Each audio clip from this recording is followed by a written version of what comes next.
दोस्तों आपको बता दें, भोजपुरी के पावर स्टार कहे जाने वाले पवन सिंह ने सलोनी कुमारी को दे दिया इतना बड़ा गिफ्ट। दोस्तों क्या है इस खबर की पूरी जानकारी बताएंगे आपको इसी वीडियो में। उससे पहले आपसे एक छोटी सी रिक्वेस्ट है, प्लीज़ वीडियो को लाइक करके चैनल को सब्सक्राइब कर दीजिएगा। चलिए दोस्तों बिना समय लेते हुए आज की वीडियो को स्टार्ट करते हैं।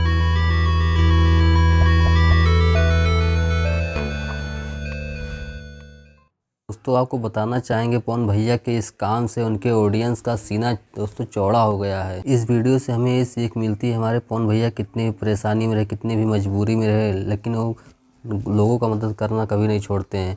अभी फ़िलहाल भोजपुरी में एक विवाद चल रहा है सोहर वाला, इससे भैया बहुत अपसेट हो गए हैं। दोस्तों बात करें इस वायरल गर्ल की, तो ये सलोनी कुमारी है। इनका एक गाना एक सुपर डुपर हिट हुआ था, दारू मत पिया भैया।